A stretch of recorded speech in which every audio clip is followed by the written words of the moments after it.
someone had offered to give him a job, that I could have a hall pass, and then I could go kiss someone if I wanted to. You still on the app after you were adamant about him not being on the app? Sure, I was still gonna do my thing. That's real talk. You want me to live like a Nigerian woman? I'm not. So I started birth control, and I didn't tell Jovi, and I didn't tell you either. The most shocking reveal on 90 Day Fiance. Imagine being in a relationship where your partner hands you a hall pass because he cheated on you. Whoa, man. This is so strange, but this is real. Kalani and Asuelu were having a normal relationship until Asuelu revealed the truth that shakens the trust of Kalani. And now they both are here to sort things out. Asuelu and Kalani. What brings the two of you here? We are here because we've had a lot of issues with infidelity. So we are trying to figure that out. And I think the biggest thing for us is trying to figure it out for our kids. So looking for the pathway forward there. Okay. Asuelu got really emotional because he admits he messed up with Kalani and genuinely wants to make things better. That's a good thing. Asuelu went to visit his father in Samoa, but ended up developing bad habits, wild night out, and kissing someone in the bar. He tried hiding it from Kalani, but she found out by spotting the yeast infection on his tongue. Deciphered it that he kissed someone. Everyone was disgusted. How could he do this to Kalani? Did he not feel ashamed while cheating? I have a lot of things that I need to work on myself. I know what I did is really bad. I just need to get the answer of my own problems that I have. What happened between the two of you? So Asuelu went to Samoa to visit his dad. He went drinking. He supposedly just kissed someone, and how I found out was he was FaceTiming me and he stuck his tongue out and his tongue was white. That's a yeast infection. You have thrush. So you either kiss someone here or you kiss someone down there. And then he disclosed that someone had offered to give him a job. And he accepted it.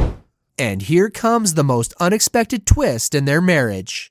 Just because of Asuelu's cheating and dishonesty, he allowed Kalani to have a hall pass, meaning she could kiss someone outside of their marriage. Wait, what? A hall pass? No one could ever imagine this in their marriage, not at any cost. I don't want to do this anymore. Like, I can't deal with that. So then to make it even or fair, then he said I could have a hall pass and then I could go kiss someone if I wanted to. Huh? But he only told me that because he thought I wouldn't do anything. I would never consider the option of a hall pass in my marriage, no matter what the situation was. So Kalani, did you take the hall pass? I did take the hall pass. You did? Damn, I wish I had your guts. Asuelu says that it was so hard for him to give Kalani a hall pass and give her permission to be with someone else. But he reacted in a mean way by saying, I know that she will not do that. Like, man, seriously? You allowed her, and now expecting her to stay loyal when you already cheated with her? Nah, man, not so cool. Kalani's trust on Asuelu is brutally broken because she gave him her entire self. What she got in return was a cheat. Like, you know, it's really hard because I give her the permission to go kiss somebody. When I say that, I have trust for her that she's not gonna do that. I don't understand how someone can tell you you can do something and you do it and then they're upset. You gave me a hall pass, I took it. As a therapist, I do not believe the hall pass is a good idea at all. You're inflicting more wounds, more pain, more suffering. It's a whole different element now that you've added to this list of problems they already have. I was a virgin when I met him, and I was almost 29 years old. So I trusted him, and I loved him, and I gave him literally everything. So for him to just betray me and betray me and betray me and betray me, so for him to finally say, okay, betray me, then okay, I will. Asuelu tried to gain sympathy, but it was clear he did wrong and couldn't justify it. Kalani already told him not to act that way, but he did it again and again, creating more difficulties in their relationship. But there's more that Kalani has to say. Kalani revealed a shocking truth beyond Asuelu's imagination. She said she not only kissed, but also slept with someone. Oh man, this truth shattered Asuelu into thousands of pieces. But why, man? You gave her the permission. Now face it. I know I'm not good person. I know I'm come from a little island. I have a lot of issues before these things happen. Yeah, but if you have issues, then you try to fix the issues. You don't go cheat because there are issues. I told you that if you kept acting the way that you were acting, that we weren't going to be together, and I begged you to not do it. So now we're here. I know. I'm not saying we're here because of you. I'm saying we're here because of me. We can't go forward until there is total honesty. I wanted to come here to fully come clean to him, waiting for therapy to tell him. Asuelu offered to let me kiss someone, so I got to know this other guy. We did kiss each other. So did you you? Wow. Asuelu heartbrokenly says that Kalani and the guy are still together, and that was so painful for him to see her texting and talking with him. They both ruined their relationship from its core, and now expecting things to get better. It's so painful. Because today I saw her still texting him, still talking to him, even though they broke up. I didn't talk to the people that I have, doing all of this shit. After a little misunderstanding, Riley and Violet decide to meet at a hotel, but they don't know that their romantic date will be ruined brutally. They both dressed up to look good, impress, and make things better. Violet seemed a bit concerned about Riley's family and asked what would happen if his family didn't like her. However, Riley, being a good person, answered her questions very well and even explained her. Mặc dù là những ngày qua chúng tôi có những chút hiểu lầm với nhau, nhưng mà hôm nay chúng tôi đang ở một nơi rất là đẹp và chúng tôi hy vọng. Hi. How are you? I'm good. You look beautiful. Lovely. Oh. Can I ask you a question? Yes. We belong together and I be your wife. About how is your country? What do you want to know? Sister, your sister. She doesn't like me. Okay. Yes. How do you think? In Vietnam, if your family don't like me, we don't get married. In America, it's very important for family and friends to get along with the person's spouse. You're my wife. It doesn't matter what my sister or any other person say because I married you, not them. A few days back, there was an argument between Violet and Riley, and instead of sorting things out together, Violet texted his father and said really bad things about him, which made Riley so upset and disappointed. Riley tried to talk to her about it, but she shut him down, saying she'd go home if she brought it up. Anyways, not a good way to handle things. But when we argue, you contact my father and you said really bad things about me. Tonight we don't talk about bad. No. Listen. If you don't hear me, I go back. Wait. Violet was texting my father horrible things about me. I knew your son doesn't love me, and the time we are together, he just loves himself, really. He never knows how is true love, so he, if he ever will be alone, really, this is what she says to you? Yes. Riley wanted Violet to meet his friend Tiffany, who's more like a big sister. But little did Violet know, there was a reason behind bringing Tiffany into the conversation. Riley has a bunch of questions and concerns about Violet, but she never lets him ask. So that's why he decided to bring Tiffany into this conversation for an open talk. I do have a friend, her name, it's like my big sister. She wanted to meet you. She What's like name? I said, Tiffany. Tiffany. Yeah. Would you mind if we call her and she? I don't mind. She Never get to mind. mention. Okay. All right. Hey. What's up? Hi, Tiffany. Tiffany can get Violet to open up a little bit more if I'm not around. Maybe she's holding back because it's me there, and hopefully they'll have a real candid conversation. And here comes the spark. Tiffany asked Violet a tricky question. If she told Riley to delete the dating app, then why is she still hanging around it? Whoops! This question triggered Violet, and she has nothing to say. But this is a valid question. Instead of answering, Violet gets disturbed by the question and starts bashing on Riley. The whole situation gets worse when Violet has no valid answer, and her lame reason wasn't satisfying for Riley. Red flag alert for Riley. Why were you still on the app after you were adamant about him not being on the app?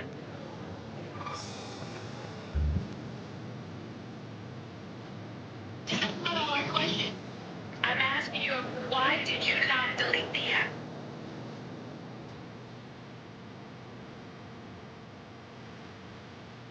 I delete on phone, but I forgot password on the app. You forgot to pass. The app. I forgot password. To me right there, it seems like that's not, the answer is not valid. This is a major red flag for me. Riley seems very disappointed by Violet's behavior and wonders why she is turning a simple question into a full-blown drama. It's just a simple question. Riley points out that when he visited Violet's family, he answered their questions. So why is Violet getting mad when his friend asks her one? Violet shows Riley her extreme side and decides to leave. The romantic dinner date that was supposed to be perfect is ruined just because of that question. But if Violet had answered it, maybe they would still be together. So you're mad because my family, someone I consider my family, I consider my sister, is asking you questions, and you're mad because you have to answer them. But when your family asks me hard questions Because and I you answer come them, here. I don't care. Okay. Talk down I to don't me. talk with you. Okay. We stop now. Okay. I go back home. Okay, beat it. Yes. Beat it. Bye. You say I Bye. get married with Bye. you, not your family. Waste my time. Tired of this. Michael and Angela are about to get married. Michael, like many husbands, expect that Angela would take care of household chores and cook for the family, like every woman does. Little did he know that Angela had different plans and was about to disappoint not just him, but his entire family. Michael invited his mother and aunt to visit his house, but Angela disrespectfully refused that she wouldn't do anything for them, and their argument took the wrong turn. We're gonna get something at the market because my mom's coming for dinner with us. Okay, cook on what you know how to cook. My mom and Auntie BC are coming to the apartment to talk about our wedding planning. Need to serve the food for dinner. We are in Nigeria. You want me to live like a Nigerian woman. I'm not. Angela started playing the boss lady card, dominating the conversation by accusing Michael of only doing things for a green card and claiming the apartment as hers, not theirs. She said they shouldn't get married if Michael's going to break her expectations all the time. Michael brings Angela in the market, but Angela wasn't prepared for the shock that awaited her. The Nigerian market, with its raw meat and lack of cleanliness, left her uncomfortable and disgusted. She said, thank God she's an American. Because will be a divorce and you can keep that green card and stick it up your ass. Stop that. This is my apartment. I am American. And damn it, I said it from the beginning. Is it your apartment or our apartment? It's mine. It's ours. It's mine. It's ours. We are at the market now.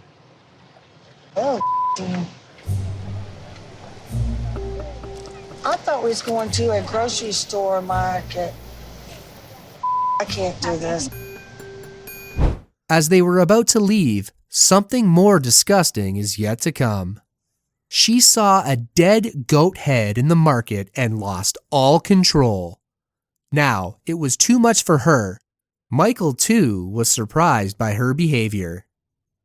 Michael looked so concerned about Angela's refusal to cook for the family. He tried to explain that it's not something he usually does because men don't do house chores. But still, it's Angela, who's all sure that she's an American woman, so she won't do anything. Oh! Let's go. No, no, no, no, no, no, no, no, no. She saw a goat's head. She freaked out. Oh, God. Sorry. Can't live like this. God, thank you for the United States of America. Thank you. I'm doing what a Nigerian wife does. This is how we're going to do in America. It's not common, yeah. Husband helping in the kitchen like that. When Michael's mom saw her son cooking, it was a real shock for her and even upsets her. Aunt Bisi asked her when she's going to start cooking, but as expected, she showed her no interest in cooking. And yes, Michael's family wasn't ready for her answer. Michael tried to console his family because of Angela's behavior, but his family was so disappointed. Michael's mother seemed a bit concerned whether Angela would be a good fit for her son or not.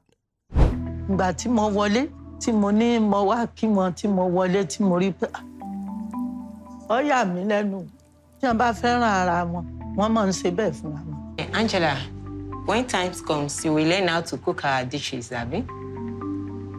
I cook one or two. I don't have time to cook. Sini mo máa lọ bíṣẹ́, mo máa wà nílé. Dẹ̀ gbọ́dọ̀ jẹun, so definitely mo gbọ́dọ̀ wọ kitchen ṣe oúnjẹ. Aruba Maria àmàlà and ewedu, plantain and stew tá wò yìí. Being a wife, but having an extramarital affair is so disgusting. Jasmine, who's married to Gino, is secretly keeping connections with her ex-boyfriend, Dane. Gino was so surprised after seeing Jasmine calling her ex-boyfriend baby and sharing personal matters with him. But oh, she's already covered it. However, Sean asked another question to Jasmine that will surely disappoint him again. She reveals that Jasmine had a goodbye dinner with her ex-boyfriend before coming to America. According to her, if she was in a relationship with Gino, then why she accepted his dinner invitation? Moreover, she said the dinner was occurred on 14th February, so it's clear that it's not a goodbye dinner only. Planned with a purpose. Gino was really surprised that she was celebrating Valentine's Day with her ex-boyfriend without letting him know. But look at her audacity. Whoa, man. You can't justify it. Jasmine took audacity to a whole new level when she said that she and her ex-boyfriend had a lot of sex in the past. It's unimaginable for a married woman to say this in front of her husband. Ah, poor Gino. Gino always wanted Jasmine to stay away from Dane, but she insists he's just a friend. But come on, we all know they are more than just friends. Yet another shocking secret of Jasmine is about to reveal. Sean revealed another bold secret of Jasmine, that she made a sex video with Dane a couple of months before meeting Gino. Jasmine again tries to justify it by saying they both were drunk and she had no idea Gino would come into her life. When Jasmine tells Gino that the video was made months before meeting him, so he showed his concern and demands to see the date of the video to confirm whether she's lying or not.